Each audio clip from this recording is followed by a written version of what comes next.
without further ado, this is your AEW All in Texas preview here on the channel as well. It goes down this Saturday, live from Texas at Globe Life Field. It goes down. It is their biggest show of the year. It is technically their WrestleMania, right? And how are we feeling about this show? How are we feeling about this? Or where's the excitement level at? Chase, I'll start with you. Eh, like a 6 out of 10. 6 out of 10. Fair enough. Fair enough. Chief, what about you? Where's your excitement level for this show after watching Dynamite and all that stuff? Yeah, I agree with Chase. 6 out of 10. 6 out of 10. What about you, Alan, the working man? What about you? Yeah, I agree with them too. About 6.5 out of 10.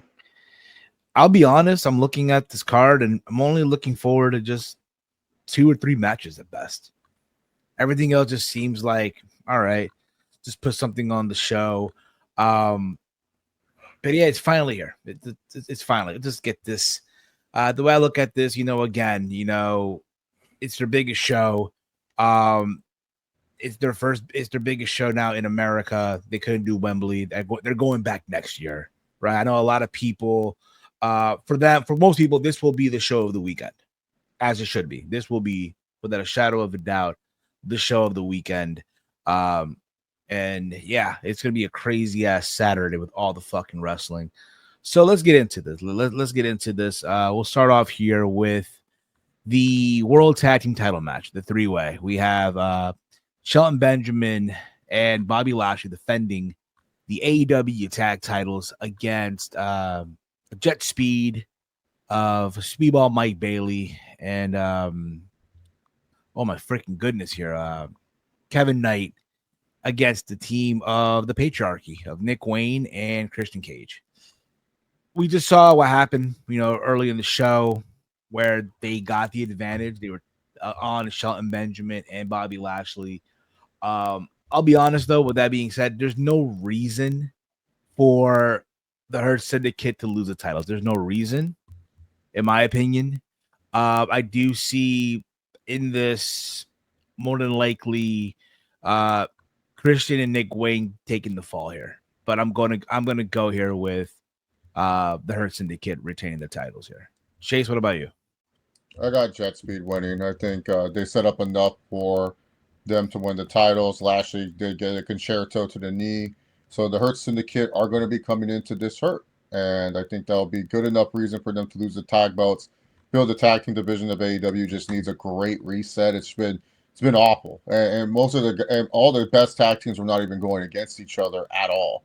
So it's one of those things where I just feel like you got to reset it because Hurt Syndicate is not going to. If they're tag champs, they're still not going to go against FTR. They're not going to go against the Bucks. You got to find a way to reset it. Jet Speed makes the most sense for me for a reset because I don't think the Patriarchy are going to win because we're slowly starting to separate Christian from that group and set up the Christian and Coke reunion. So I think that Jet Speed will become the new tag team champions. But yes, I agree. The Patriarchy will be the team to eat the pinfall here. That's what they're basically here for, to advance their story, get Christian on the card. Because he's done such great work for AEW, you got to repay him somehow. But yeah, they're just there so that way Jet Speed can win the belts. I don't think you need the Hurt Syndicate as tag team champions anymore. For sure. Chief, what do you got in this match? I still got the Hurt Syndicate. I don't think they're going to take the titles off them anytime soon. Okay. Alan, what about you? I'm agree with Chase. I think the Jet Speed they're going to win the belts and stuff. And I see this being the night or the start of it. But something's going to happen at one point in this match where Christian or Nick Wayne's going to go for a move, try to go for a cover, and Christian's going to pull him off, and they're going to start either the dissension or flat out Nick Wayne turns on Christian or something happens during this match. Lashley hits a spear, and then that sets up for Kevin Knight to maybe hit like a 450 or something and get still the pin and For win. sure. It's possible. Anything can happen here. Again, I don't think it could possibly open the show, but we'll see how that goes. A part of me still think they're gonna probably open. Really, to be honest, here they might open the show here with the men's casino gauntlet We have the Men's Casino Gauntlet. What we know so far is that Mark Briscoe is the first entrant. MJF is the second, and Mystico is entering this match as well. And again, there is history. Well, there's like there's some scores to be there's some scores to be settled after what we saw in Dynamite. You know, MJF literally got personal with Mark Briscoe in their talky talk segment. And also there's that whole thing with Mystico and MJF. So again, I also know that Ricochet's in this match. Who else is let me just check here. Let me see if Wikipedia has this They don't really have a list, Steve, because the match can end at any time, so there's not really like a set list. for sure. Any surprises you guys see entering like this match? Like For me, I see Scorpio Sky since he just returned Collision. okay. I Chief, can what see about him you? soon. No, not really. No name that can come up. Okay. Chase, what about you? Do you see any surprises here in this match? Maybe a potential Eddie Kingston. That could be a name, or there's a bunch of Texas wrestling legends. I wouldn't be surprised if they found some old buck to be one of the entrants for this and stuff. So, a bunch of Texas wrestling legends. I mean, JBL's been making the rounds. I don't think he signed with WWE. Like, I wouldn't be surprised if John Bradshaw Layfield completes his own Forbidden Door and goes over to AEW. So, I could see that. It's possible. Like I said, that's what this match is for, and I think he would get a pop if he came out at like number 4, number 5. I see that possible. That'd be crazy, wouldn't it? If he shows up and again he's in his new getup, right? Like the brown trench coat, the cowboy hat, and all that stuff. That'll get a big pop. Yeah, I don't think he's signed to any WWE Legends deal or anything. He could be, and I could be wrong, but I don't think that JBL would be like a bad shout. Just some or any Texas wrestling legend. That is kind of roaming around on the universe out there. Any old person. Exactly. As far as like a winner goes, yeah, I know you just mentioned the name, and again, I know he's been training on a comeback. Eddie Kingston is probably a good candidate to probably win this if he does show up. But we'll see about that. Any names that you guys have in mind that you can, because again, we don't know the full list, so we're just throwing a random name as a winner here. Alan, who do you got? I'm gonna go with somehow, some way. I got MJF winning. MJF, okay, because the winner does get a shot at the title, so makes sense. Okay, Chief, what about you? I'll go Ricochet. Ricochet, okay, all right, fair enough. What about you, Chase? I want to say MJF, but if last year showed us, it's going to be someone random because Christian won it last year when he had no reason to win that match at all, especially if you look at the list of names that were in that match last year. So, yeah, I don't know. Probably someone random. And Eddie Kingston would make sense if he makes his return. He gets like a title opportunity and stuff for the future. Who knows? Like, we don't know how this is going to work either. If it's going to be like a Money in the Bank like it was last year where they have to sign the contract or something. So, but if it is like a Money in the Bank, I think MJF would be the best person to give it to. And I actually think it would be good for the Hurt Syndicate where MJF actually has the power while, Lashley and Shelton Benjamin don't have anything. So it's like, then they can kind of start getting jealous of MJF a little bit. Like MVP starts focusing on him more than them because he has a title shot. So build more layers to that storyline. Of course.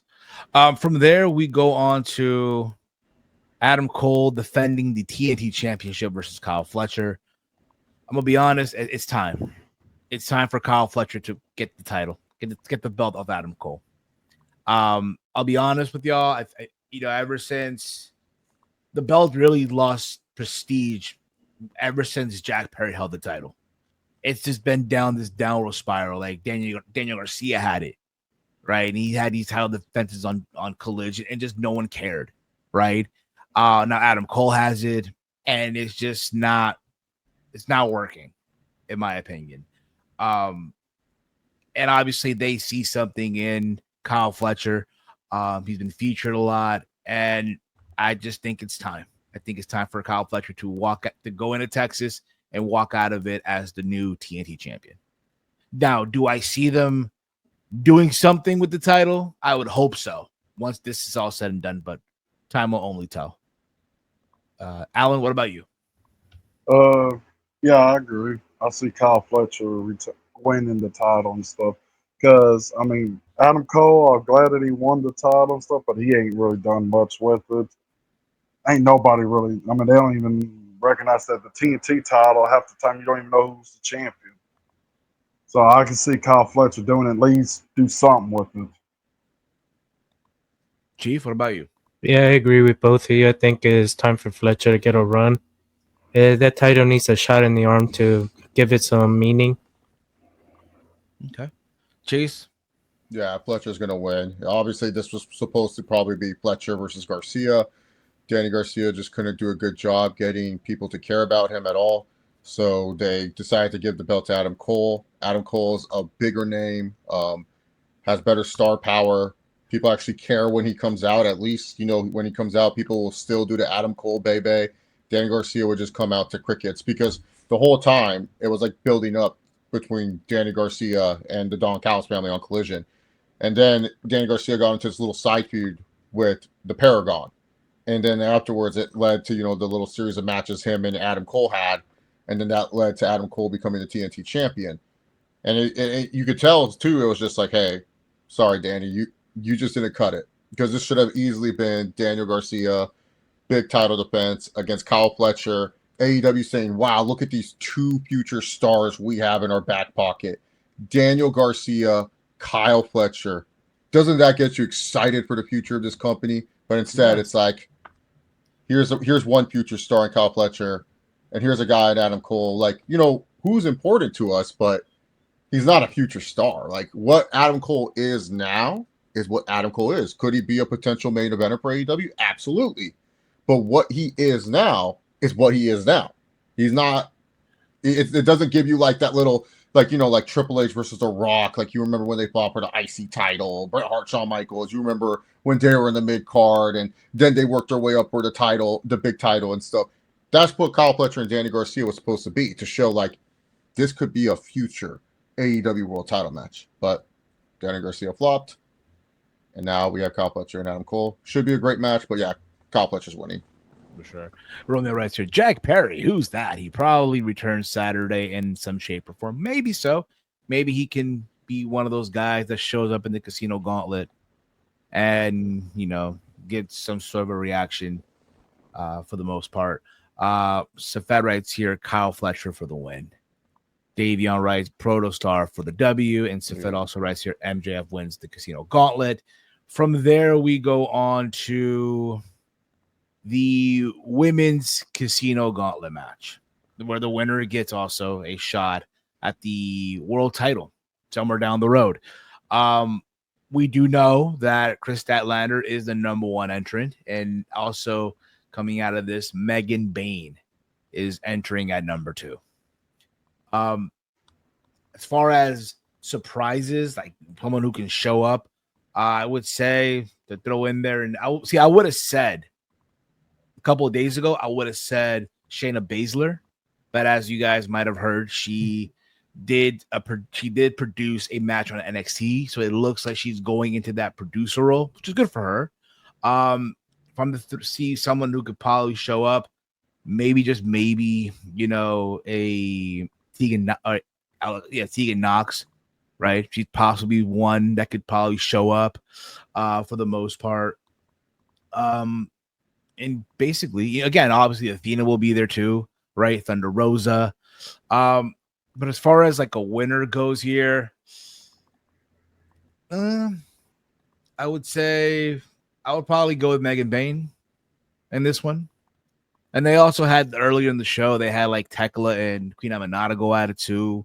So most of the women that were in that 4-way tonight will be in that match, obviously. So we'll see how that goes. But if I'm a little winner here, I'm probably going to go with Megan Bayne for the win. Chase, what about you? Yeah, I'm with you. I think this is Megan Bayne's to lose. Don't feel like Statlander or Willow need this, to be honest. Thekla would be the only second option because she's such a wild card of a wrestler. And they put a lot of hype into her. It'd be kind of good to give her something without having to, like, Because the thing with Tekla is they're obviously protecting her. Like they want her to be this big threat to whoever is the future AEW Women's Champion. Problem is AEW's women's division is very shallow compared to what it was.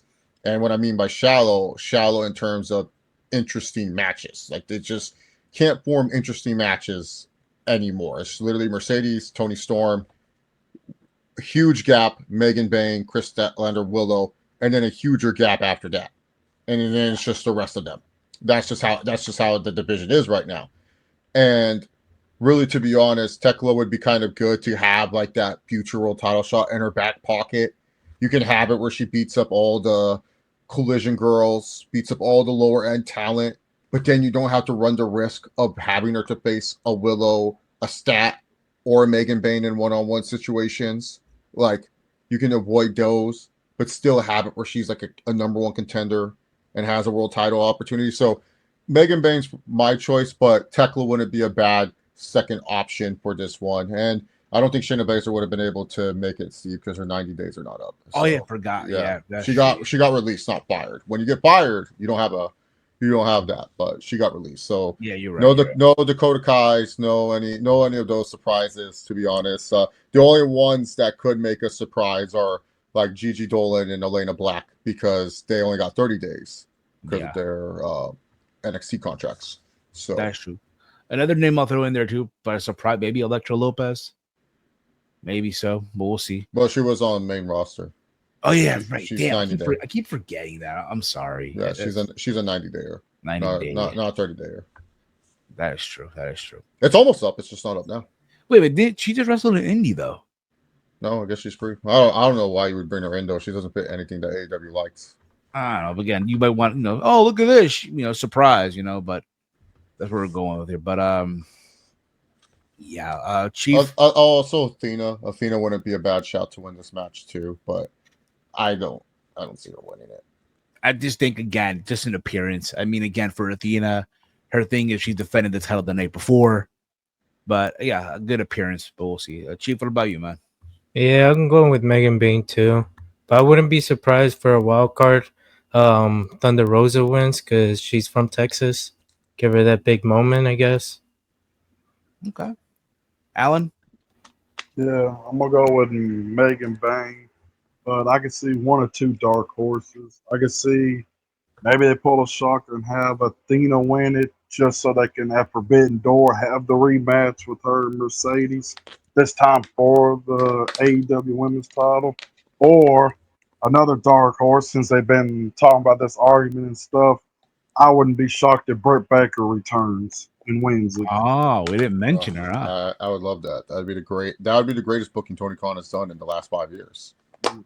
But I'd see Megan Bain winning it, though. But like I said, I would not be shocked if Britt Baker just returns. If Britt returned and win that thing, the fans, it's either going to be two reactions.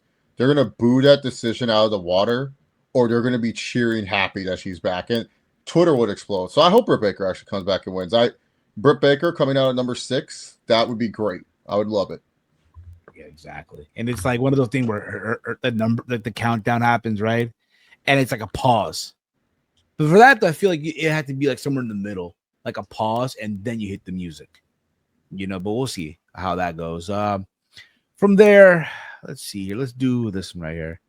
We have the Young Bucks putting up their EVP titles on the line against Will Ospreay and Swerve Strickland, where if they don't win, that being Ospreay and Strickland, if they do not win, both men cannot challenge for the world title for 1 calendar year.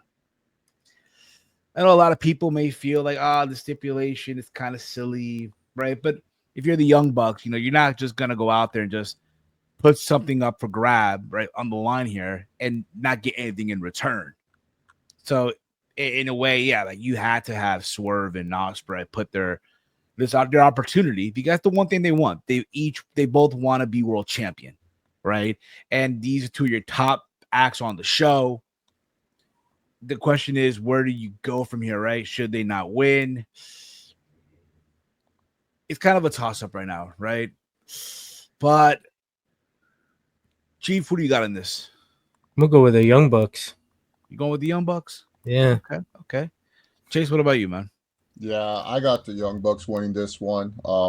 Mainly just because I think having Swerve and Osprey not being able to challenge for a title year for the whole year, I think it's a stupid idea. I'm just going to say it out there. It's a dumb idea.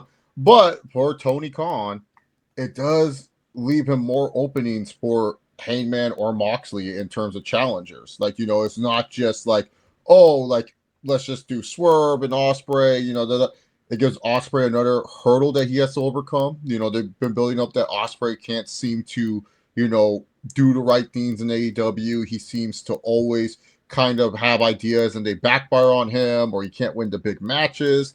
It'll give Swerve a reason to maybe, be a little bit more upset or do more interesting things besides that his goal is to win the world title. It could be good for both characters. It could be detrimental. We'll have to wait and see in terms of booking. I hate the idea. I hate the booking it. I just don't see the Young Bucks losing their EVP powers. Like I just don't see it. I don't think it would be fun too if they lost it, because like once they get the EVP powers, they're gonna say, "Oh, it's for us, the fans and stuff." Like, what are we gonna do? Vote on a poll on Twitter, decide like who's gonna face who or some shit? Like this isn't like 2004 Survivor Series where Evolution, like the winning team becomes GM for the week. Like these are actual like very powerful positions and stuff, and executive vice presidents of the company. So really, to be honest, I think that the Young Bucks will keep it and stuff. I know a lot of people are tired of the EVP Young Bucks shtick, and it has gotten very, very stale. Like it was good when it first happened, but it has gotten stale.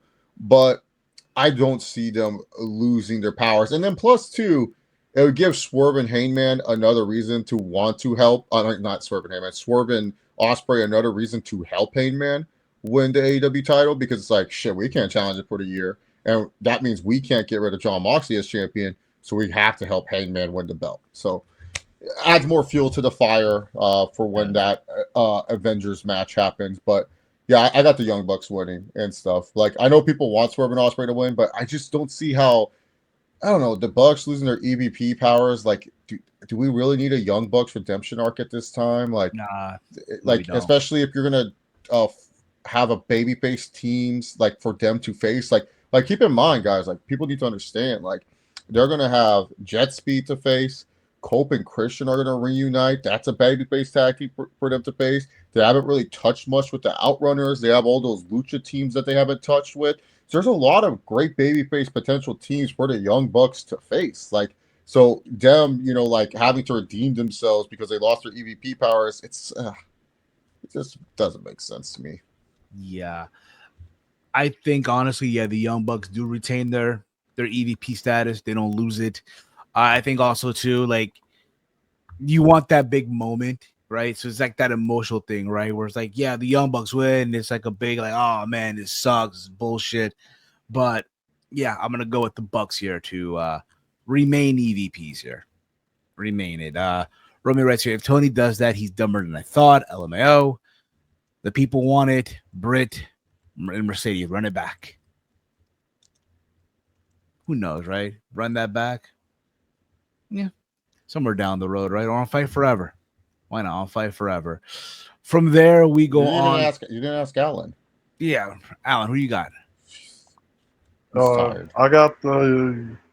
I know Steve's tired, but I got the Young Bucks winning, and the reason why I think the Young Bucks are winning is because I can see the Young Bucks getting help from a couple of good brothers that are hanging around, not doing nothing. I can see them showing up, or maybe this is where Gabe Kidd helps them win. Since he'd rather hang out with that version of Bullet Club than what's going on in Japan with the War Dogs. I can see Young Bucks win because of Anderson and Gallows. Could very well be. Mm-hmm. From there, we go on to what do I go with here? I know it's going last. We already know. We go with Timeless Tony Storm versus Mercedes Moné for the AEW Women's World Championship. Now, you guys know Mercedes Moné. Since joining AEW, she's been undefeated in AEW. Hasn't lost. She's won all these titles, right? She just won the Owen and everyone's under this impression that Mercedes is going to go in there and win this women's world title. I know they had that opening segment, which was interesting for the most part, right? This is one of the matches I'm looking forward to seeing. Again, you already know, like, you got two of the top women's acts in the promotion on their biggest stage going at it finally. I know it's a match people have been wanting to see for a long time, and I do think this will deliver. Could very well possibly be the match of the weekend when it's all said and done. As far as a winner goes, I'm gonna go with Timeless Tony Storm to retain here. Chase, what about you? Romeo asked, where are the betting odds? Romeo, not a lot of these matches have the betting odds, but the tag team match that we just talked about, both even at -120. The AEW World Tag Team Championship three-way match, -300 for Lashley and Shelton. Christian and Nick Wayne are +200. Mike Bailey and Kevin Knight are +500. And for this AEW Women's World Title match, Toni Storm is entering as the underdog at +115. Mercedes Moné is the favorite at -155. I know a lot of people feel like Toni Storm should win here, but she isn't going to win here. I think Mercedes Moné is going to win here. And I'm just going to say the reason being is she's the bigger star. That's just it. Nothing else I really need to break down. I think the match is going to be tremendous. The feud has been subpar. I haven't really enjoyed this build-up. I'm more looking forward to the match than the actual build-up. I think these two women will deliver in the ring, but in the end of the day, I think Mercedes Moné wins. She's the bigger star. They're going to give her all the belts. 8 belts, Moné. Toni Storm, I mean, she could win, but I don't like. To me, I just don't see it happening. I just have Mercedes winning. Okay. Alan, what about you? I agree with Chase. I got Mercedes winning it. The only way I could see Tony retaining the title is if they have Toni Storm win, and then a few weeks later or like a month later have a rematch on an episode of Dynamite, and then Mercedes wins it in the main event. But I got Mercedes. I think she's going to end up winning because, like Chase said, she's the biggest star and stuff. And I just think it's time for Mercedes. My only thing is, how long is she going to keep that Owens championship belt? Because it's not recognized as a fake title. I mean, she's just been carrying it everywhere. The only issue is like, so you're gonna have her carry the TBS title and the women's world title. So let's say, for instance, like, all right, she has to defend the TBS title and then she loses. You just pinned the women's champion. The women's champion just lost. So it's like, but it's very possible she can walk out of Texas that doesn't really matter because Kenny Omega was TNA and AEW champ. Christian beat him for the TNA title, and then afterwards got a shot at the AEW championship, no problem. And Kenny Omega retained the AEW title, so I don't see how that's an issue at all. Very true. That is very true. Yeah, it's not like the champions can lose. Champions can lose. I mean, it's not like champions are like can't lose regular matches. If she loses the TBS title, she loses the TBS title. It's not like she loses like everything. That is true. That is true. I was going to say, look at how she lost the strong women's title. It was a 3-way without her getting pinned. She can do the same thing with the TBS title. Mm-hmm. Yeah, you could have it where Mercedes, like they stacked the odds against Mercedes. She can use that as a promo where she goes, "I only lost my belt because it took 3 other women." Yada yada yada. Yeah, she doesn't need to get pinned. Like you're overthinking that one, Steve. Yeah, I guess so. I guess so. Chief, what about you, man? Yeah, I agree with Chase and Alan. I think Mercedes is winning it. She's the bigger star, so it makes sense. Yeah, because you can't I get Toni Storm is the best act in AEW. She is, the most entertaining thing on that company. But the eyeballs are on Mercedes. And you got to show the return on the investment of what you made on Mercedes. And having Mercedes lose on what potentially is, one of the biggest which is the biggest show of your year, which potentially could have a new audience tuning into this show because people are going to be like, oh, so what's AEW all in? It's like the WrestleMania. Oh, it's like the WrestleMania? Yeah, I should tune into this show. And Mercedes Moné has more recognizability than Toni Storm. Not a lot of people will remember Toni Storm's time in NXT UK or, oh, yeah, she got a cake thrown on her on SmackDown and stuff. People know Sasha Banks. People know Mercedes Moné. They'll recognize that. And having it where a new audience comes in and they watch Mercedes Moné loses, they're going to be like, really? They gave Mercedes Moné lost to her? She lost to that person? What? That makes no sense. Like that's the thing. Like I know everyone's gonna say, "Oh, if that's your logic, Chase, then John Moxley should beat Hangman Adam Page." No, it's totally different because Hangman Adam Page is a former AEW World Champion and someone that has been built up in AEW for many, many years. Toni Storm is not some AEW original that's been with the company since day one. She came in like 3 years ago, and she's been doing this timeless Toni Storm gimmick. Mercedes Moné is literally the biggest star. So that's why it's just like, hey, you know what? You got to give the biggest star the win at the biggest event where there's going to potentially be a lot of new eyeballs and potentially a lot of new faces watching the product for the first time. And potentially a lot of people just watching because they want to see Mercedes Moné win. So. Yeah. Romeo writes here, when does Mercedes start losing? LOL. Who knows? Exactly. Like the only reason why Mercedes would lose is if like Tony Khan was so bugged that people think Mercedes has creative control, and then Mercedes also got annoyed with that too, and they sat down, and Mercedes said, "You know what? I don't want people thinking I have creative control. I want people to know I'm here to help the women. So Tonya, I want to lose to Toni Storm." That's it. But other than that, I don't see that happening. I just see Tony Khan saying, "You're our biggest star, our biggest act. Yeah, I'm giving you the belt." Like no offense. This is like you have a choice between Roman Reigns or LA Knight. You really going to give LA Knight the win over Roman Reigns? No. Mercedes Moné is the Roman Reigns of AEW. She is their biggest star. I notice I said she's the biggest star of the company. I'm including all the male wrestlers in that. She is your draw. She is your top act, and you have to show that you believe in your top act and your top draw. So how do you do that? Giving her everything she wants, because that's what matters at the end of the day for the stars. Make her feel as big as possible. That's what you have to do. That's how you that's how you make stars feel larger than life. I know people hate that she has all these belts and all that other stuff. Fine, whatever. Who cares? She's the biggest star of the whole company.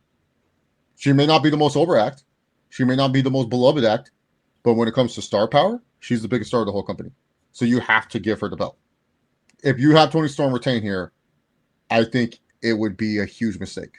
In my opinion. Huge mistake. You know what? After hearing all this, I'm changing my pick. Yeah, I'm going Mercedes Moné here. I'm going Mercedes. I think, y'all made some very strong points here. She is the bigger star. And again, Chase, like you mentioned, this is a good opportunity for AEW to bring in new eyeballs onto their show. No, they're going to have new eyeballs on the show. Yeah, exactly. And you want to have people want to keep watching your show. And Mercedes Moné is someone that could do that if people tune in at the right time. And that's what I'm saying. It's like Toni Storm, I don't hate her at all. I think she's great. I think she's wonderful. She was my women's wrestler of the year, like last year. I think 2 years in a row I've chosen her as my women's wrestler of the year. I like her. It's just when you look at it from a metric standpoint, it's like if I'm someone like a Last Wrestling fan, I haven't kept in touch with AEW or something. I've never watched AEW. Someone told me this is the WrestleMania, and I said, you know what, I want to tune in. And I see Mercedes Moné, and I'm like, oh yeah, Sasha Banks, that's her. Let's go. And then I see her lose to timeless Toni Storm, and just be like, the fuck is this? Like you have Mercedes Moné lose to timeless Toni Storm? Like that's just the way I'm looking at it. Like if I was like some complete casual and I just barely watched. Mercedes is your biggest star. You got to give the biggest star what they want. I prefer Toni Storm over Mercedes Moné. It's just Mercedes is your biggest star, and you got to get return on the investment on the big star. You can't just try to, like, everyone's like, oh, you could build this long story, because no, then what's going to happen is you're stuck with just in a Toni Storm and Mercedes vortex, and all these other women are going to feel smaller because of it. All the other women that you have on the roster, they're just going to be looking outside that vortex as this vortex keeps swirling for the whole rest of the year. So that's why you have to go with Mercedes Moné. You have to. Absolutely. Again, we'll see how that goes. Nothing against Toni Storm. I think she's great. I don't hate Toni Storm at all. It's just she's amazing. It's just I'm sorry. It's just Mercedes the bigger star. Are you going to have LA Knight retain against Roman Reigns? Oh, of course not. Nah, Yeah, no, exactly. hell no. That's not happening either. And if I'm not mistaken, Mercedes is also probably the top merch seller for the women's over Tony. Yeah. So she's probably a top merch mover over whatever goopy T-shirt of the week that they have, because she's probably the consistent top merch mover. Yeah. She just had a merchandise partnership with Crunchyroll and all this other stuff. Look, you're telling me you're going to have Mercedes Moné on this big weekend lose to Toni Storm? Like, that makes no sense. Nope. No. Because sometimes people need to understand, it goes for all wrestling companies. When you have big weekends like this, you got to understand, it's not just for the fans that are watching. It's also for those fans that tune in once a year. It's for those fans that don't watch every single time to get them hooked and back into the product. That's what this is for. This is what this show potentially could be. It could be a show for many people where it's like, oh my God, I got to get back into AEW. Why did I stop watching in 2021? Just because CM Punk was right? Oh, I got to get back into this. Like, this is a big show for them. It's a very important show to them. And sure, the AEW fans, all of them that are watching, they might get upset. The people who hate Mercedes Moné, they might get upset. But for a lapsed fan or someone new watching or someone else, man, they might get happy. Yep. That might be something new to them. Like, I'm a regular AEW fan. I would prefer Toni Storm to win here. But guess what? It isn't going to happen. And I just have to understand that. And I just have to say, you know what? Mercedes is the bigger star. And from a business perspective, Tony Khan needs to milk this money cow as much as he can. And the only way you can milk it is she's your top girl. You can't have it where she feels like the top girl but doesn't have the top prize. That is very true. You know, that's one of the main reasons. It's just she has to have the top price.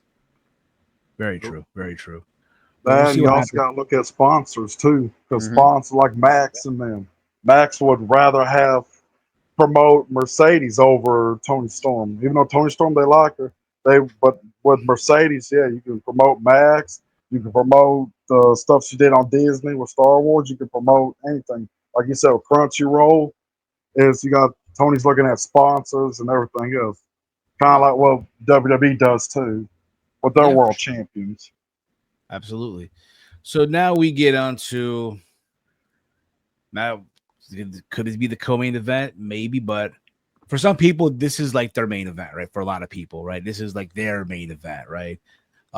We have Kenny Omega and Kazuchika Okada in a winner takes all for the AEW Unified Championship match. For you guys are wondering, this is what the Unified title looks like with the plates and all that stuff. But yeah, it's going down. Winner takes all. Look, they've had classics back in the day, right? Wrestle Kingdom 11. You go back to their G1 match. You go back to their Dominion match, right? All classics, right? But that was yesteryear, right? I'm looking forward to seeing them again, one-on-one again on this biggest show. I know Tony been wanting to do this match for such a long time. The moment that Okada won the title and Kenny showed up and they had that face-off, and you saw like the all-in graphic in the background and stuff, you know this was the direction they were going to go. But you also got to remember, this isn't 2017 no more. Both of these guys have been, battle tested, right? That have been through it, right? Wear and tear and all that stuff. I expect these two guys to go out there and just play the hits. The crowd will go. The crowd will go crazy for it. Still, I guarantee you, the bell rings, and we're getting not even that before the bell rings, you're gonna get a holy shit chant from the crowd. As far as a winner goes, you got to factor this in too. In the lead up to this, right? Okada has aligned himself with Don Callis and the Don Callis family. There was that episode where Kenny started bleeding, right? Like the whole blood out of his mouth, and Kota Ibushi came back. As far as a winner goes here, the way it's been going, I would say, and again, we're gonna get New Japan Okada here. I'm gonna go with Okada. I say Okada wins this one. Chase, what about you, man? Yeah, Tony Khan didn't do a good job of making me care about this match. It's just two big shiny belts, reliving the New Japan days. Awesome. Don Callis with Kenny Omega again. I'm sure this match will be fine. I think it will be a good match. Tony Khan also confused the fuck out of me because I guess the unified title is going to exist, but then the international continental title is still going to have lineage, and then that the winner of the C2 will still get a shot at the continental title. That's what Tony Khan said in the media call. It's so fucking weird. I know. Yeah, I don't understand what the fuck he said. It's called the unified title. Like, yeah. But he said the champion could come out with all three belts, and Kenny Omega is entering this contest as the minus 180 favorite. Kazuchika Okada is at plus 140. I am smacking that plus 140. I think Okada needs this a lot more than Kenny Omega. Omega, like, look, they only put the belt on him because they wanted to get to him versus Okada. Could they have done Kazuchika and Okada for just the Continental title? Absolutely. But because of the fact that Tony Khan sometimes is super inept at booking and does not know what he's doing half the time, he had to have it where it's two big shiny belts going against each other to form another shiny belt. That's pretty much it. Should be a fine match. I think Okada, he looks in great shape, so I think he's ready to go a nice 30-plus minutes with Kenny. Like most Kenny Omega matches these days, it doesn't get interesting until he hits that V trigger. So we have to wait 22 minutes until that thing hits. But yeah, I think Okada should win. I don't see why does Omega need this? Why does Omega need to win this match? Like, you could do other things with Kenny Omega. So what if Don Callis might end up getting banned from ringside as well? It's possible. he's probably on commentary in this match, to be honest. Sure. LOL, so confusing, Tony. Romeo also writes, Omega got even it up at 2-2 so they can have another one. Oh, yuck. Oh, I don't want another one. I'm fine with this being the last one. Like, we don't need another one. We don't need another match between these two. Like, look, Kenny Omega and Kazuchika Okada, absolute classics. All four of the matches that they've had previously, instant classics. If you love in-ring wrestling, if you love Japanese wrestling, absolute instant classics. Today's day, I think they can still go. I know Kenny Omega can still go. I know Okada can still go. They're going to go out there. They're going to have a really, really great match. Is it going to be like their Dominion match that went to a draw? No. Is it going to be like their 2 out of 3 falls match? No. Is it going to be like their G1 finals match? No. But it could be on the level of their first match, which is a really great and fantastic match. So I think it's going to be a great match. It's just I don't see Kenny Omega with these belts. Okay, what are you going to do with it? Who's he feuding for? Who are you going to have Kenny Omega lose to? What? I don't see the path line for Kenny Omega. And plus, maybe you do have Kenny win here because out of all the 3 matches, you don't want 2 bad guys to win. I mean, I don't know if Mercedes really a bad guy. She just seems annoying. She doesn't seem like the bad guy in the feud. She's just more annoying, but she doesn't seem like a heel. So, I got Okada winning. I think Okada makes more sense to hold all this and stuff. And I'm also a big believer of like, hey, if you're going to go to drastic mashers to beat someone, they better pay off. So I want at least a little bit of a payoff why Okada's with fucking Don Callis instead of just like, oh, Kenny Omega, LOL, he beats the odds. So what? Kenny Omega can have these 3 belts and then we have to deal with another Kenny Omega opponent. And then, oh my God, he's with Don Callis. Oh, Don Callis and Kenny Omega fight forever. This feud never fucking ends. It sucks. It's the worst feud in wrestling. And Tony Khan's inept as fuck. Like, this guy couldn't find a way to make Kenny Omega and Okada interesting at all, except adding Don Callis. What a fucking moron. Yeah.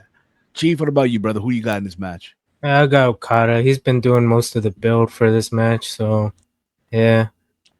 Okay. What about you, Alan? Who you got?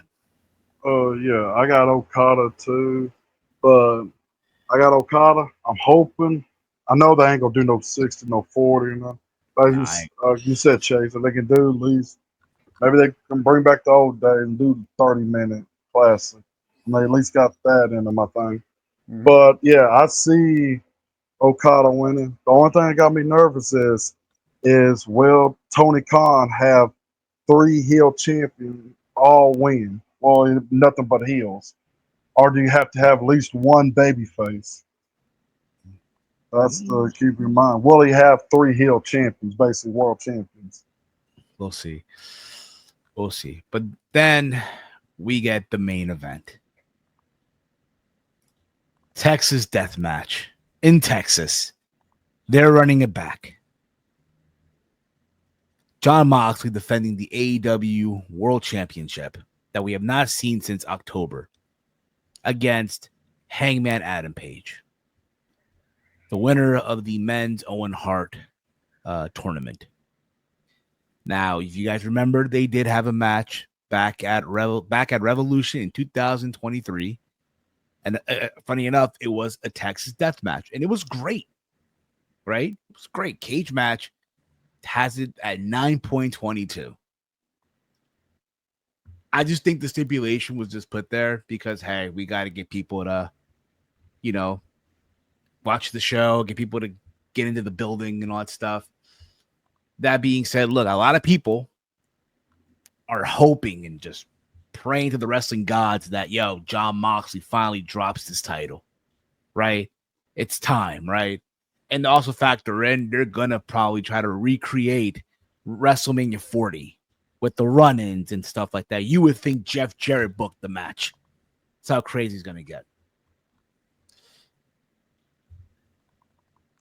There's a possibility that Jon Moxley can walk out of this still world champion.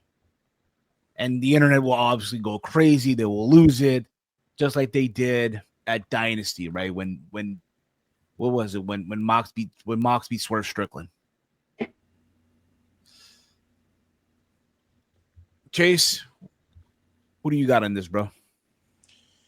Tony Khan loves his numbers, and Jon Moxley's numbers are always good. Heyman Adam Page just drew one of the lowest rated Dynamites of all time. Does he trust in Heyman with the belt? Heyman's run as champion also saw the dip and decline in, Dynamite ratings when he was champion. Wow, it's crazy. Yeah, so just throwing that out there. But it's time to get the belt off Jon Moxley. Heyman Adam Page should win this match. But yes, there is a possibility that Jon Moxley will win. There is a possibility. And just brace yourself.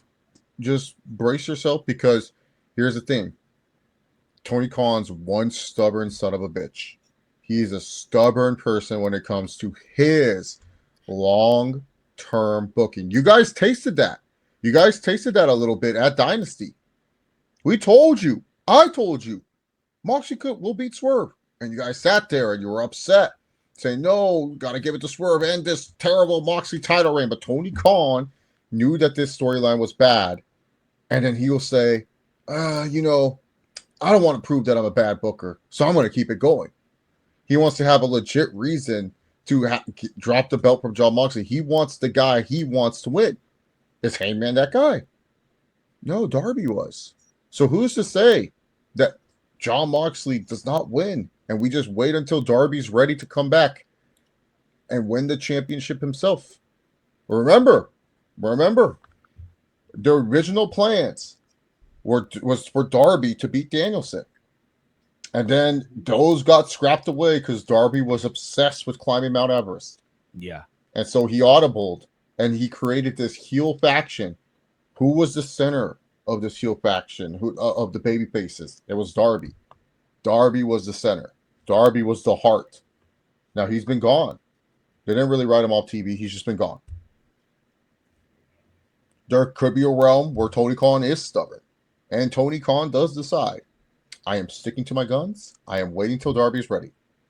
And he has shown this. You have seen that Tony Khan will be stubborn. So brace yourselves if John Moxley does win. But just the overall, from how the crowd is feeling about Hangman, how people reacted to when Hangman won the Owen Cup, because a lot of people thought it was going to be Ospreay, and we got a nice little surprise in Hangman, and just how the fans, like I said, been reacting to him. I feel like you got to go with Hangman. You can't screw this up. You have to go with Hangman. But then I watched tonight's episode, and just like every other feud, the babyfaces stood tall, and then the winner in the end was none other than the Death Rider himself, John Moxley. So I'm bracing myself. I am ready. I'm not going to go on a rant. I'm not going to be all upset. I'm not going to be like, oh my God, because Tony Khan, the thing with Tony Khan is this. He has built a long leash of good faith with the fan base. Yes. And then especially with all these weekly shows that have been really good as of late, he has built this good faith. So these fans, they'll bitch about it that Saturday. They'll bitch about it in the reviews. They will be upset. They'll be sad. And then come Wednesday, what a great episode of Dynamite TK is cooking. Doesn't matter. It doesn't matter. Tony Khan has built such a good faith that he can make booking mistakes and people will be fine with it. It's until you guys stop watching, that's when he will know, oh shit, I fucked up. So Yeah. Yeah, Who knows? But yeah, I think Hangman's winning. But just brace yourselves. Brace yourselves. You gotta brace yourselves of the John Moxley potential win. John Moxley is entering this match at plus 425. Hangman is minus 850. John Moxley is the only AEW World Champion to win as an underdog in the whole company's history. He's the only champion to ever retain as underdog. So that's something to keep in mind. That Mox Goldberg parlay is a plus 2,300. I wish you could parlay that. That'd be great, but you can't. I know. An all-time great politicking if Mox pulls it off. Legendary stuff. I mean, why would you give it to him, man? Like, you look at my numbers compared to him, man, and my numbers bigger, the better, the gates, hey, man, he in the building, no one cares. Everyone cares when I'm in the building. They react, they do all that, man. So I feel like I should win, Tony. Chief, who do you got, brother? I'm gonna go with Mox. I think whatever we see from the EVP versus Ospreay and Swerve match, I think Swerve is gonna come in, screw over Hangman, and say, if I can't have the title, then you can either.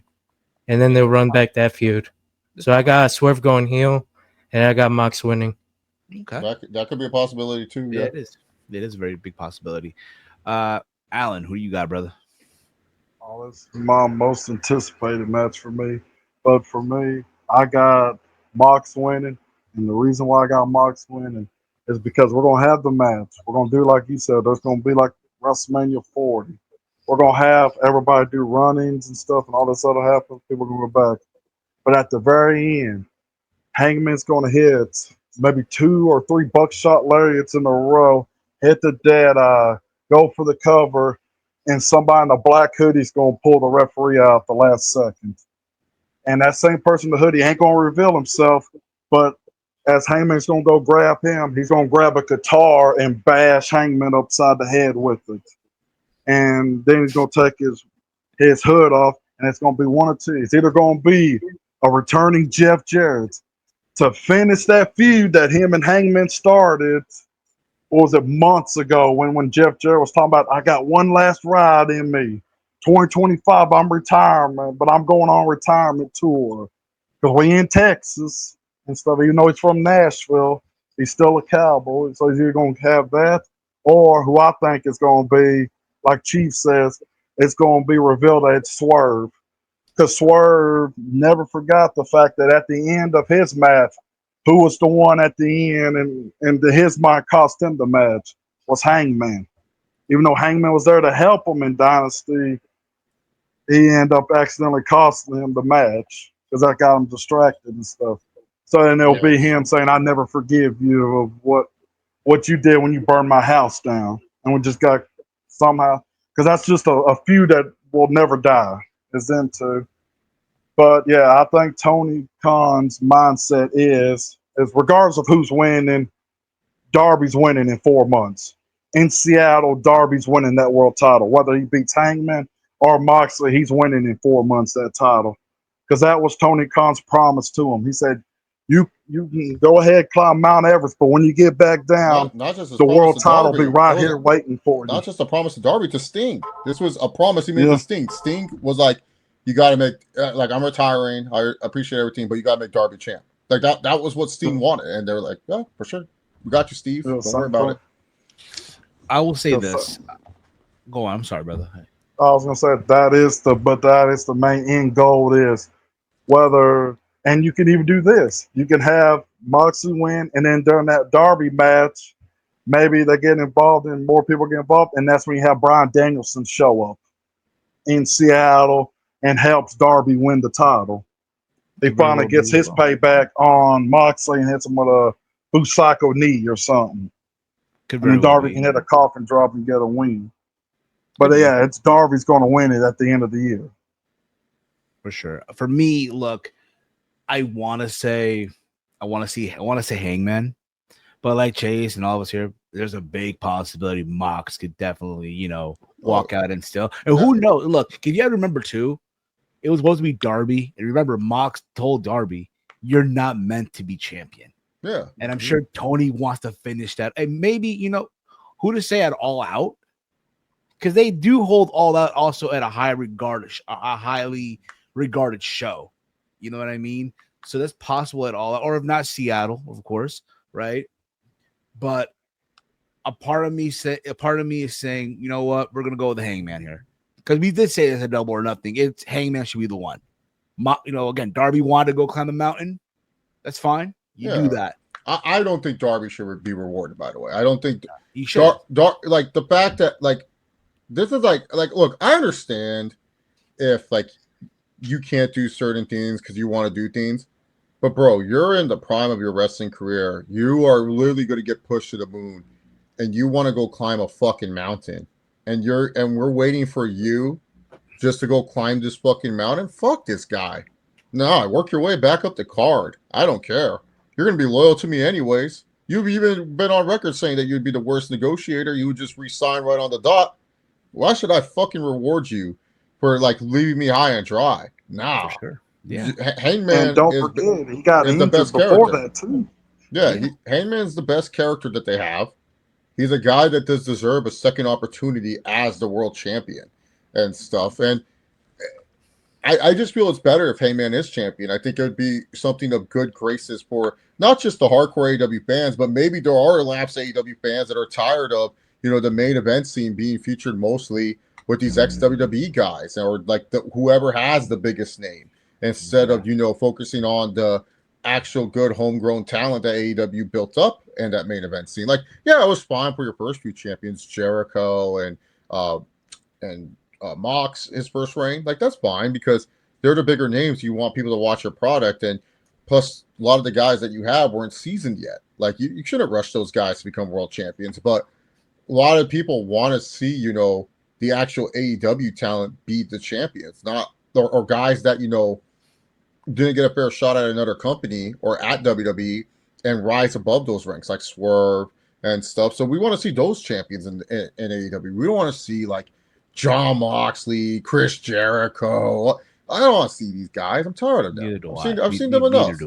I love Mox too. Mox is great. He's a good guy. He does nothing wrong. He's a loyal soldier to AEW. He was there for AEW at a time, even through the difficult times. He was the guy that got them out of the jam. Yeah, he's their Hiroshi Tanahashi. He's their ace. He's the guy that you can always rely on. I don't hate him. I just think the storyline has sucked. Not even this ending will not make me change my mind. I'm not going to sit here and revision history and be like, wow, I'm so glad I suffered those 9 months of the Death Rider storyline just to get this great ending at All In. That was awesome. No, the storyline still sucked. It just had a solid finish to the match. I'm not going to, there was no point at this Death Rider storyline where I was like, man, I've been enjoying it. This was great. It's Yeah. been like it literally has been horrible the whole since it's formed. It's been trash.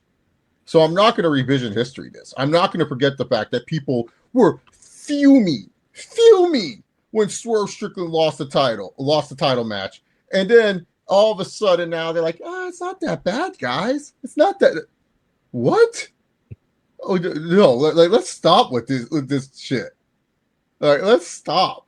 This is not even comparable. Like, people say, well, the bloodline, it kind of fell off. Like, yeah, no, the bloodline did fall off. The difference is they still had years of good memories that we were like fond of the bloodline, and Cody and Roman was really well booked to the point where it's like, you can kind of forget these flaws. Heyman and Mox was not this well booked storyline at all. It was literally Heyman won a tournament, and it's like, oh, cool, Heyman's now getting pushed again. This is awesome, and Mox has just been a horrible world champion. Yeah. I'm not gonna sit here and act like, I enjoyed the Mox and Cope feud. You guys remember that? Oh, I enjoyed that Mox 4-way. By the way, Mox beat Heyman already in that stupid 4-way at whatever pay-per-view, World's End or whatever. Yeah. So it's like, it's not like this is a fresh matchup. How these two fought each other before in a Texas Death Match. We've seen this match already. Yep. So like, to me, I'm just like, okay, cool. Like whatever you want to do with Mox as champ, whatever, that's fine. I just gonna tell people, just be prepared if Mox does win. That's it. Yes. Like that's just it. It's just like, to me, send the fans home happy, give us a happy ending. But I'm still not gonna act like that. Why did we disappear, Steve? There you go. Boom. What are you doing? I'll change the overlay here. My bad. There you go. What the hell? But yeah, I'm not gonna sit here and revision history that the Death Riders paid off and stuff, because it was horrible throughout the whole time. If people want to revision history, that's fine. I won't be one of them, because I did not enjoy Mox versus Cope. I did not enjoy Mox's initial start as champion. I did not enjoy Mox versus Swerve. Mox versus Joe, that's probably like the best that the Death Riders were, but I still didn't care for it, and I don't care for this. But it should be a good smosh. It's fine. But Heyman should win. But I'm ready. I'm ready for Tony Khan to be stubborn. I'm ready for Tony Khan to award a guy who wanted to go on a vacation instead of awarding a loyal soldier in Heyman and Page. For sure. Oh, and that's another thing. When you think of John Moxley's title reign, to me, it reminds me of Seth Rollins' first WWE title reign, when he was at the Authority and had J&J Security, and all them terrible matches he ended up having, and the way he was booked. And even though I don't wish it on him, it was kind of a blessing to Scott that he got that knee injury and took that belt off of him, because that title reign was awful. I mean, retired Sting, the John Cena match, was begging John Cena to win, and how that ended, Jon Stewart gets involved. And it's like, other than that, the only good match he had was Brock Lesnar, and he immediately gets himself disqualified and takes off running through the crowd, and Brock ends up killing Booker T and Michael Cole. But yeah, that reign was just, that's what this reminds me of, that reign. Yeah. But we'll see what happens. We'll see how it goes down. Mox was trying to make himself like Tribal Chief Roman, and instead of a nice slow build up to that point, we just rushed to like the end game of the bloodline. Like at first it was like Mox the reason why he's like, oh no, these guys are tougher than me, man. I'm the baddest dude on the planet. And so then like Mox was gonna beat people, Bulldog choke him, whatever. And then all of a sudden he just needed help to win, even though Mox said that he doesn't need help to win. And then he's all like, I'm a champion. This big case. You guys gotta get to see the belt. It's like, what? Yeah. What are we talking about here? And then he's just rambling. Like, he just comes out, rambles, says his thing. He'll have one good promo every so often. He'll say something where we're like, oh, yeah, that's a good promo. But yeah, no, like, I'm not going to revision history and be like, oh, yeah, these. Oh, if you look at it, Seth Rollins is doing the same thing now. Yeah, what's going on Raw. I think Seth is always like a horrible heel. I think he's a better face than he is heel. They're both copying Romans, what they're doing. Yeah, they're like, you had a badass heel group. Now we need a badass heel groups. Yeah, no, Mox. Like, the problem with Mox is just that he's not. I know people are going to hate when I say this. He's just not a good wrestler either. Like he's just not good. So it's like He's a brawler. yeah, like you can't expect him to like literally sit here and tell me, are you really going to go back and watch Mox versus Cope? No. Are you Mox versus Swerve? Are you really going to sit back and watch that match besides maybe like just the ending sequences? You're not going to go back and watch Mox versus Joe. You're not going back and watching that fatal four-way they just had. You're not watching any of these title defenses and holding them in high regard. You're sitting there and you're saying to yourself, yeah, John Moxley. No, what Moxley's good at is death matches. That's what he was known for back in the day. And that's what that's the only thing he's good at is doing death matches, bleeding and going through glass and stuff.